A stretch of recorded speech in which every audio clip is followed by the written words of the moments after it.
नमस्कार दोस्तों, कैसे हैं आप सब। उम्मीद करता हूं आप सब बेहतर होंगे, सकुशल होंगे। दोस्तों, आज के इस वीडियो में आपको बताने वाले हैं कि भरतपुर पुलिस ने एक ऐसे गिरोह का भंडाफोड़ किया है जो लोगों की धोखे से फिल्म बनाकर उनसे भारी भरकम रकम वसूल करते थे। जी हाँ दोस्तों, भरतपुर पुलिस ने 2 साइबर अपराधियों को, साइबर ठगों को गिरफ्तार किया है, जिनके पास से 3.34 लाख रुपए नगद जब्त किए गए और 23 फर्जी सिम कार्ड, 23 फर्जी सिम कार्ड, बैंक की पासबुक, दर्जनों एटीएम कार्ड, फेक आधार कार्ड व एक मोटरसाइकिल, इनको गिरफ्तार किया है। इसके साथ गिरफ्तार किया है। पहला जो अभियुक्त है जो गिरफ्तार किया गया है, उसका नाम है यूसुफ, जिसकी उम्र 30 साल है, और दूसरा जो आरोपी है वो है काहिर, उम्र 19 साल, पुत्र इस्माइल। इनको भरतपुर की कामा पुलिस ने गिरफ्तार किया है। पूरा मामला आपको बताएंगे। उससे पहले आपसे निवेदन है कि बहुत से भाई हमारा वीडियो तो देखते हैं पर चैनल को अभी तक सब्सक्राइब नहीं किए हैं, तो आप सभी से निवेदन है चैनल को सब्सक्राइब करें, क्योंकि यहाँ पर सिर्फ और सिर्फ आप ही के मतलब की वीडियोज़ बनाई जाती हैं। दोस्तों, भरतपुर की कामा थाना पुलिस व डीएसपी टीम भरतपुर ने गांव नंदेराबास के निकट संयुक्त रूप से कार्रवाई करते हुए 2 साइबर ठगों को गिरफ्तार किया है। साथ ही उनके कब्जे से ठगी की रकम, बाइक, एटीएम कार्ड, पासबुक एवं फर्जी सिम कार्ड भी बरामद किए हैं। कामा थाना अधिकारी रामकिशन यादव ने बताया है कि मुखबिर से सूचना मिली थी कि गांव में नंदेरा निवासी यूसुफ खान और उसका भाई काहिर व अब्बास खान साइबर ठगी का कार्य करते हैं। मतलब एक ही परिवार में। मैं बार बार आप लोगों को कहता हूं कि मेवात में आपको सैकड़ों गांव ऐसे मिल जाएंगे जो परिवार इस तरह के कार्य में लिप्त हैं। उनके परिवार के सभी सदस्य यही काम करते हैं। मैं जब ऐसी बात कहता हूं तो लोगों को बुरी लग जाती है। वो कहते हैं कि आप मेवात को बदनाम कर रहे हैं, जबकि मेरी मंशा मेवात को बदनाम करने की कतई नहीं है। मैं खुद मेवात से हूं, इसलिए मुझे भी पर्सनली बुरा लगता है जब हमारे मेवात की तुलना झारखंड के जामताड़ा से की जाती है। जामताड़ा वो जामताड़ा जिसको साइबर ठगों का गढ़ माना जाता है, और पिछले 4-5 साल से जितनी तेजी से मेवात में साइबर क्राइम की घटनाएं बढ़ी हैं, वो अपने आप में ये बताने के लिए काफ़ी है कि मेवात किस दिशा में जा रहा है। मेवात का भविष्य गर्त में जा रहा है।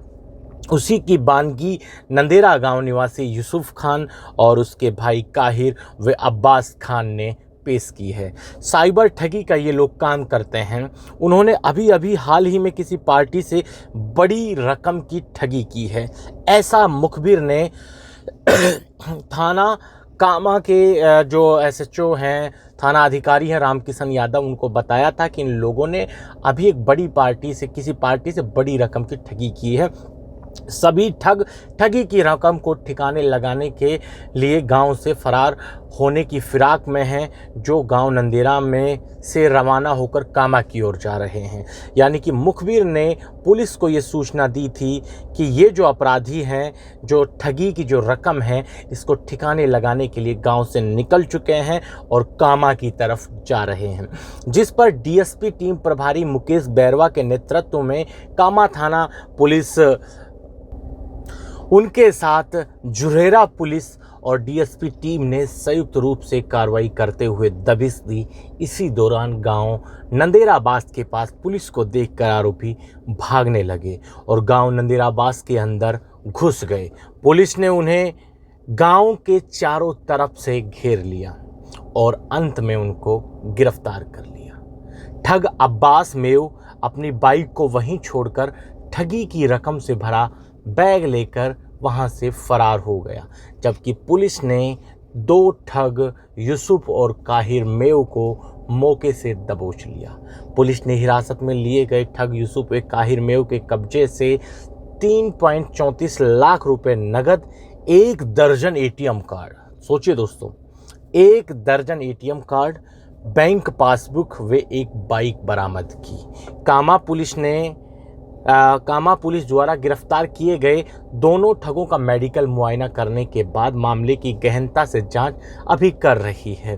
फरार हुए अन्य ठगों की भी तलाश पुलिस कर रही है।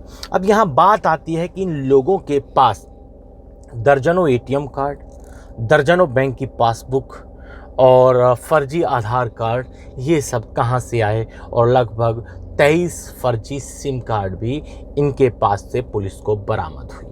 अब आपको हम बता देना चाहते हैं कि देखिए, सबसे पहले आप लोगों के दिमाग में भी ये सवाल हमेशा आता होगा कि पुलिस इनको इनके बैंक अकाउंट में, यानी कि मान लीजिए आप फंसे हैं, आपकी धोखे से फिल्म इन लोगों के द्वारा बनाई गई है, तो आपके जहन में सबसे पहला सवाल क्या आएगा?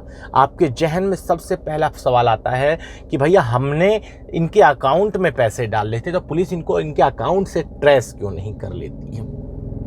तो दोस्तों, आपने देखा, मैंने बताया कि 12 एटीएम कार्ड, मतलब दर्जनों एटीएम कार्ड इनसे प्राप्त हुए, दर्जनों बैंक की पासबुक प्राप्त हुई। वो सारे अकाउंट इनके नाम से नहीं होते। जिस तरह से ये फर्जी सिम कार्ड खरीदते हैं, यानी कि इनके जो ये गंदा इनका काम है, इनके ठगी के इस काम की जो शुरुआत है, उसका बेस और उसका आधार फर्जी बैंक अकाउंट, फर्जी सिम कार्ड, ये दो चीज़ें इनके ठगी का आधार है।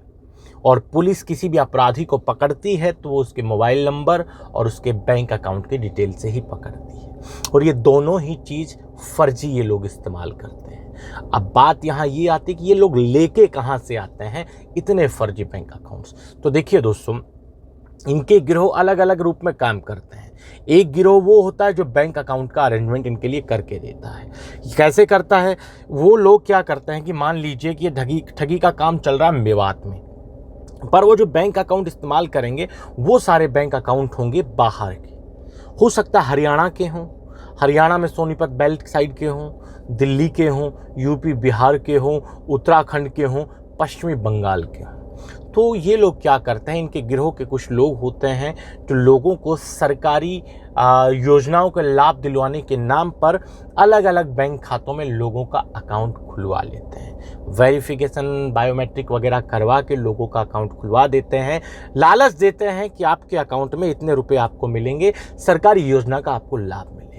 और जब बैंक की तरफ से एक किट, यानी कि जिसमें पासबुक, एटीएम कार्ड वगैरह ये सारी चीज़ होती है, वो जब आती है तो वो उन लोगों को दी नहीं जाती है।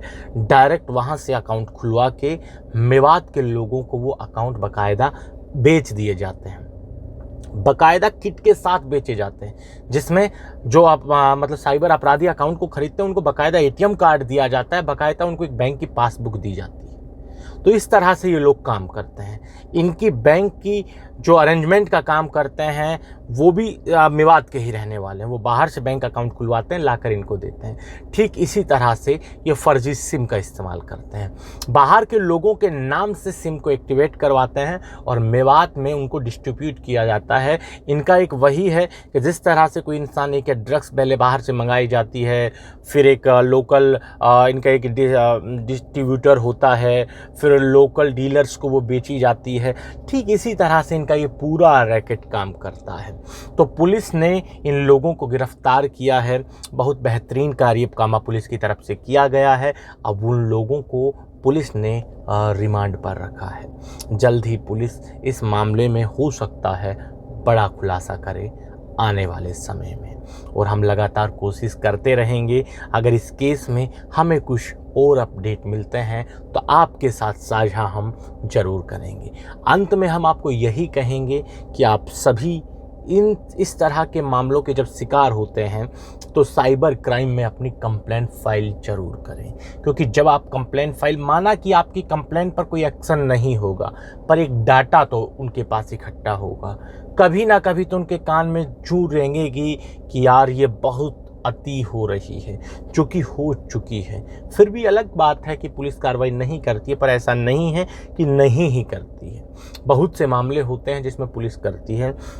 हमें लगता है कि पुलिस कार्रवाई नहीं कर रही है, बट वो जो नंबर वगैरह है पुलिस ट्रेसिंग पे हमेशा रखती है। जैसे ही उनको लगता है कि ये नंबर से ज़्यादा वो हो रहा है तो पुलिस उस पर एक्शन भी लेती है। पर हमें इस उम्मीद से FIR दर्ज कराने में देरी नहीं करनी चाहिए कि पुलिस कार्रवाई नहीं करती, वो उनका काम है। हमें अपना काम तो कम से कम करना ही चाहिए। आज के इस वीडियो में इतना ही। जल्द मिलते हैं नया वीडियो लेकर नई जानकारी के साथ। रखिए तब तक अपना ख्याल। जय भीम, जय हिंद की सेना साथियों।